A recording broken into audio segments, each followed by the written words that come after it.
दहशतवादाच्या विरुद्धच्या लढाईमध्ये रशियानं भारताला पाठिंबा दिलेला आहे। दहशतवादाविरुद्धच्या लढाईत भारताला पूर्ण पाठिंबा असल्याचं पुतीन यांनी स्पष्ट केलं। पंतप्रधान मोदी आणि रशियाचे राष्ट्राध्यक्ष पुतीन यांच्यामध्ये फोनवरून संवाद झालेला आहे।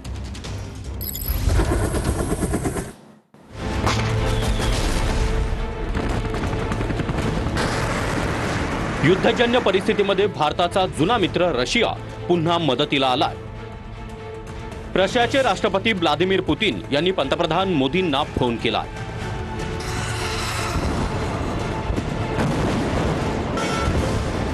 भारताच्या अतिरेक्यांविरोधातील लढ्याला रशियाचा पूर्ण पाठिंबा असल्याचं पुतीन यांनी म्हटलंय। पुतीन यांनी पहलगाम हल्ल्याचा निषेध केलाय। पुतीन यांनी हल्ल्यामध्ये मृत पावलेल्यांच्या प्रती संवेदना व्यक्त केली आहे।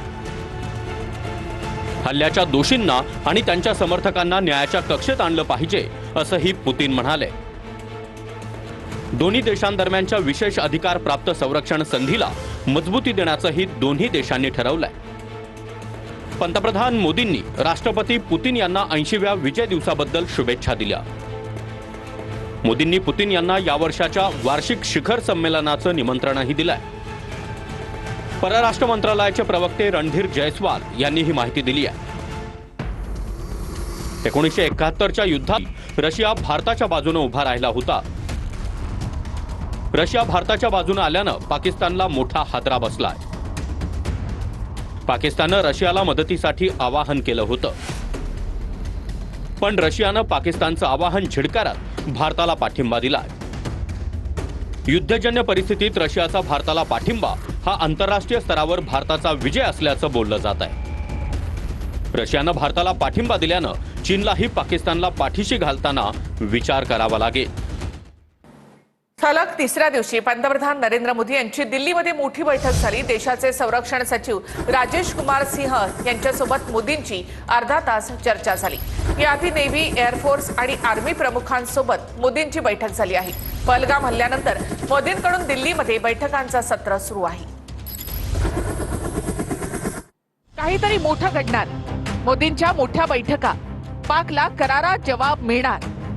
सलग तिसऱ्या दिवशी पंतप्रधान नरेंद्र मोदी यांच्या निवासस्थानी मोठ्या बैठका पार पडल्या। देशाचे संरक्षण सचिव राजेश कुमार सिंह यांच्यासोबत पंतप्रधान मोदींनी अर्धा तास चर्चा केली। काल दुपारी मोदींनी हवाई दल प्रमुख AP सिंग यांच्याशी 40 मिनिटं चर्चा केली होती। बैठकीमध्ये फक्त पंतप्रधान नरेंद्र मोदी आणि हवाई दल प्रमुख दोघेच उपस्थित होते। या बैठकीत पंतप्रधान मोदींनी हवाई दलाच्या तयारीचा आढावा घेतला। शनिवारी रात्री नौदल प्रमुख दिनेश त्रिपाठी यांनीही पंतप्रधान मोदींची भेट घेतली। अरबी समुद्रातल्या भारतीय नौदलाच्या तयारीबद्दल पंतप्रधानांनी त्यांच्याकडून आढावा घेतला। 30 एप्रिलला लष्कर प्रमुख जनरल उपेंद्र द्विवेदी यांचीही मोदींसोबत बैठक झाली। Chief of defence staff Anil Chauhan आणि राष्ट्रीय सुरक्षा सल्लागार अजित डोवाल हे सुद्धा या बैठकीसाठी उपस्थित होते। पहलगाम हल्ल्यानंतर पंतप्रधान मोदींनी CCS, CCPA, CCEA यांची देखील बैठक घेतली होती। 29 एप्रिलला झालेल्या या बैठकीत मोदींनी लष्कराला फ्री हँड दिला होता। पहलगाम हल्ल्यानंतर मोदी सौदी अरेबियाचा दौरा अर्धवट सोडून भारतामध्ये परतले होते। पंतप्रधानांच्या निवासस्थानी सतत सुरू असलेल्या या बैठका पाहून भारत पाकिस्तानवर मोठी कारवाई करण्याच्या तयारीत असल्याचं दिसतं। भारतानं चिनाब नदीचं पाणी रोखलं असून आता झेलमचं देखील पाणी रोखण्याच्या तयारीमध्ये भारत आहे। चिनाब नदीवरच्या बगलबिहार आणि सलाल धरणाचे दरवाजे बंद करण्यात आले आहेत। पाणी रोखल्यामुळे पाकिस्तानमधल्या पंजाब प्रांतावर त्याचा मोठा परिणाम होणार आहे।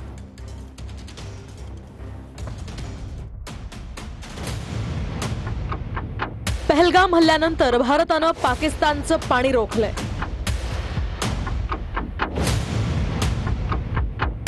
चिनाब नदीवरच्या बगलिहार आणि सलाल धरणाचे दरवाजे भारतानं बंद केलेत। सिंधू जलकरार स्थगित केल्यानंतरची भारतानं केलेली ही सर्वात मोठी कारवाई आहे।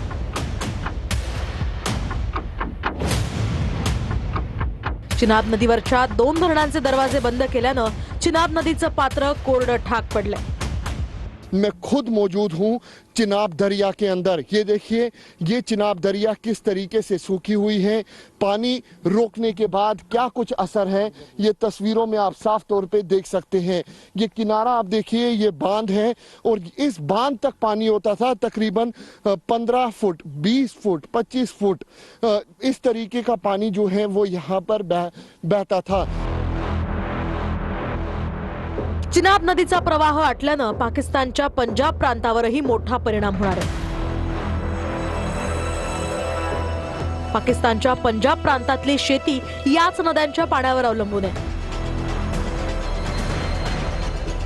तर भारतानं आता काश्मीरातल्या किशनगंगा धरणातनं पाकिस्तानला जाणारं झेलम नदीचं पाणीही रोखण्याची तयारी सुरू केली आहे।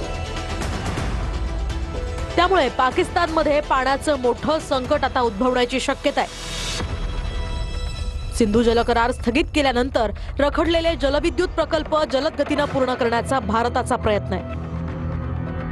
या आठवड्यात गृहमंत्री अमित शहा हे आणखी एक मोठी बैठक घेण्याची शक्यता आहे। ऊर्जा, परराष्ट्र व्यवहार, कृषी यांसारख्या काही महत्त्वाच्या मंत्रालयांचे मंत्री आणि अधिकारी देखील या बैठकीला उपस्थित राहण्याची शक्यता आहे।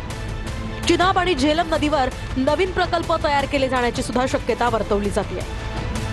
तसंच वुलर सरोवरचं पुनरुज्जीवन सुद्धा केलं जाणार आहे। याशिवाय जम्मू आणि काश्मीरमधील आणखी 6 जलविद्युत प्रकल्पांचं काम अतिशय वेगानं सुरू होण्याची अपेक्षा आहे।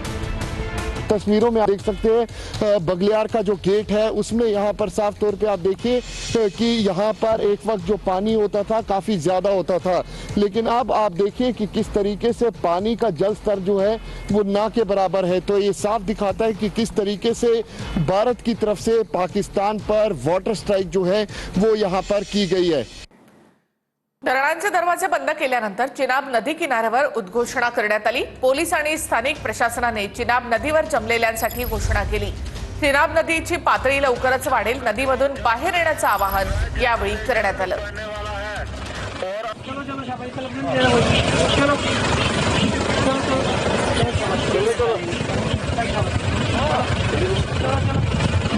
चिनाब का जो जलस्तर है वह जल्द से जल्द बढ़ने वाला है और आप सभी लोगों से गुजारिश की जाती है कि दरिया चिनाब से जल्द बाहर आ जाएं, जो कि दरिया चिनाब का जलस्तर है फिर से बढ़ने वाला है। पाकिस्तानमधले मौलाना सुद्धा भारतासोबत युद्ध करण्याच्या विरोधात आहेत। इस्लामाबाद मधल्या लाल मशिदीमधून मौलानांनी हा ऐलान केलाय। पाकिस्तानातच मुस्लिमांवर जास्त अत्याचार होतात, मौलानांनी घरचा आहेर दिलाय। वेळीच पाकिस्तानमधून बाहेर पडलो गायक अदनान सामी यानं सुद्धा पाकिस्तानवर संताप व्यक्त केलाय। पाकिस्तानची राजधानी इस्लामाबाद मधल्या मौलवीनं पाकिस्तानला घरचा आहेर दिलाय। पाकिस्तानात जितका मुस्लिमांचा छळ होतो तितका छळ भारतातही होत नाही असं हा मौलवी म्हणालाय। आज पाकिस्तान में जो कुफरिया निजाम है, जो जालिमाना निजाम है और जो फिस्क व फुजूर है वो हिंदुस्तान से ज्यादा बढ़कर, हिंदुस्तान में इतना जुल्म नहीं है जितना पाकिस्तान में जुल्म है। इस्लामाबादच्या लाल मशिदीत नमाजासाठी लोक जमले होते। यावेळी मौलवीनं युद्धासाठी कोण तयार आहे असं विचारलं, पण उपस्थित असलेल्या एकानंही हात वर केला नाही। अगर पाकिस्तान हिंदुस्तान की जंग में आप में से कितने लोग पाकिस्तान का साथ देंगे, हाथ खड़ा, कम ही नजर आ रहे हैं। इसका मतलब है कि काफी समझ पैदा हो चुकी है। पाकिस्तानातले माजी लष्कर अधिकारी आदिल राजा यांनीही पाकिस्तानी लष्कर प्रमुखांवर गंभीर आरोप केले आहेत। पहलगाम हल्ला हा असीम मुनीरनंच घडवल्याचा दावा आदिल राजांनी केला आहे। और आपको हक सच बात करनी चाहिए, और हक सच बात यह है कि आसिम मुनीर के ऑर्डर्स के ऊपर पहलगाम के अंदर ये टेररिस्ट अटैक आईएसआई ने कराया। मेरे pass Puri chain of command है, वो तो नहीं दे रहा। मेरे पास एक एक अफसर का नाम है, वो तो नहीं दे रहा। पाकिस्तानी नागरिकत्व सोडून भारतीय नागरिकत्व घेतलेला अदनान सामीही पाकिस्तानवर भडकलाय। अदनान सामीनं पाकिस्तान विरोधात ट्विट केलंय। पाकिस्तानातली लहान मुलं आम्हाला देश सोडायचा आहे असं म्हणत असल्याचं अदनान सामी म्हणालाय। पाकिस्तानी नागरिकांमध्ये त्यांच्या सैन्याबद्दल तिरस्कार असल्याचंही अदनान सामीनं सांगितलंय। मला या गोष्टीची आधीच कल्पना आल्यानं मी योग्य वेळी देश सोडला असंही सामी म्हणालाय। याआधी पाकिस्तानचा माजी क्रिकेटपटू दानिश कानेरियानंही पाकिस्तानच्या विरोधात ट्विट केलेलं होतं। भारताविरोधात गरळ ओकणाऱ्या शाहिद आफ्रिदीला कनेरियानं चांगलंच सुनावलं होतं। शाहिद आफ्रिदी हा धर्मांध आहे, अतिरेक्यांच्या प्रभावाखाली आहे, असं कनेरिया म्हणाला होता. भारतीय नौदलाच्या ताकदीला पाकिस्तान घाबरलाय. पाकिस्तानच्या कराची आणि सिंध प्रांतामध्ये नेव्हीचा अभ्यास सुरू आहे. कराची बंदरावर रणगाड्यांच्या सहाय्यानं अभ्यास केला जातोय, तर पीओकेच्या चिनाब भागात पाकिस्तानचे रणगाडे दाखल झाले. पाकिस्तान आर्मीच्या जीपच्या ताफाही आता चिनाब भागामध्ये दाखल झाला आहे.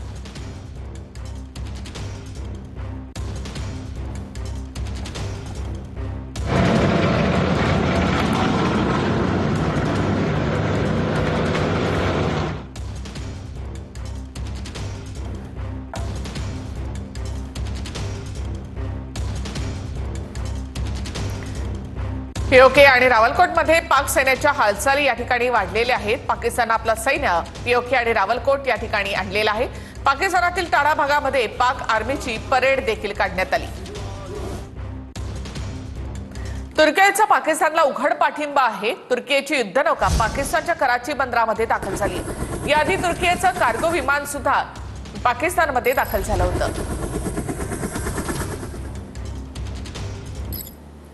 भारत पाकिस्तानमध्ये तणाव निर्माण झाल्यानंतर तुर्कीनं उघड पाकिस्तानची बाजू घेतलीय. तुर्कीची युद्धनौका कराचीच्या बंदरामध्ये दाखल झालीय. याआधी तुर्कीनं एक कार्गो विमान पाकिस्तानमध्ये पाठवलं होतं. या विमानातून तुर्कीनं पाकिस्तानमध्ये शस्त्रास्त्र पाठवल्याची माहिती आहे. हे विमान पाकिस्तान भरण्यासाठी थांबल्याचा कांगावा तुर्कीनं केला होता. पाकिस्तान आणि तुर्कीमध्ये आधीपासूनच एकमेकांना लष्करी सहाय्य होतं. याआधी तुर्कीनं पाकिस्तानला ड्रोनचा पुरवठाही केला होता. तुर्कीनं तयार केलेली ड्रोन अत्याधुनिक मानली जातात. या ड्रोन्समध्ये रडारपासून वाचण्याची क्षमता आहे. चीनच्या पाकिस्तानमधील राजदूताने आसिफ अली झरदारीची भेट घेतली आहे. भारत पाक तणावाच्या पार्श्वभूमीवर ही महत्वाची भेट आहे. चीन, तुर्की आणि अझरबैजान हे एकमेव असे देश आहेत जे पाकिस्तानचे समर्थक आहेत. पश्तून लोक पाकिस्तानी सैन्याच्या विरुद्ध भारतीय सैन्यासोबत उभे राहणार आहेत. भारतानं पाकिस्तानवर हल्ला केल्यास आम्ही भारतासोबत आहोत, असं पाकिस्तानातील खैबर पख्तूनख्वामधील इस्लामिक धर्मोपदेशकांची भूमिका आहे. पाकिस्तानमध्ये पश्तून लोकांवर अत्याचार होतो असं त्यांनी म्हटलंय. बीएसएफनं एका पाकिस्तानी नागरिकाला ताब्यात घेतलेला आहे. बॉर्डर क्रॉस करण्याच्या प्रयत्नात असणाऱ्या पाकिस्तानी नागरिकाला पंजाबच्या गुरदासपुरातून अटक करण्यात आली आहे. हुसेन मोहम्मद अजमल असं पाकिस्तानी नागरिकाचं नाव आहे. तर भारतीय नौदलाची ताकद वाढणार आहे. भारताला दुसऱ्या तलवार श्रेणीची तमाल युद्धनौका मिळणार आहे. 28 मेला ही युद्धनौका मिळणार अशी माहिती सूत्रांकडून मिळते. तमाल युद्धनौका ही ब्रह्मोस क्षेपणास्त्र डागण्यासाठी सक्षम असून तमाल युद्धनौका जूनमध्ये कार्यान्वित होण्याचा अंदाज वर्तवण्यात येत आहे. लष्कर आणि काश्मीर पोलिसांकडून दहशतवाद्यांचा अड्डा उद्ध्वस्त करण्यात आला आहे. सुरनकोट जंगलामधील दहशतवाद्यांचा अड्डा उद्ध्वस्त करण्यात आला. संयुक्त कारवाईमध्ये 5 आयईडी आणि इतर साहित्य जप्त करण्यात आलं आहे. भारताशी युद्ध करणं पाकिस्तानच्या अर्थव्यवस्थेला परवडणार नाही. आंतरराष्ट्रीय डाटा आणि रिसर्च संस्था मोडीचा पाकला इशारा. भारताशी युद्ध केल्यामुळे पाकची अर्थव्यवस्था डबघाईला जाईल असं मोडीनं म्हटलंय. बलुचिस्तानमधील क्वेट्टा इथे जंगल बाग भागामध्ये पाक अधिकाऱ्याचा गोळीबारामध्ये मृत्यू झालाय. बलूच लिबरेशन आर्मीनं या हल्ल्याची जबाबदारी स्वीकारलेली आहे.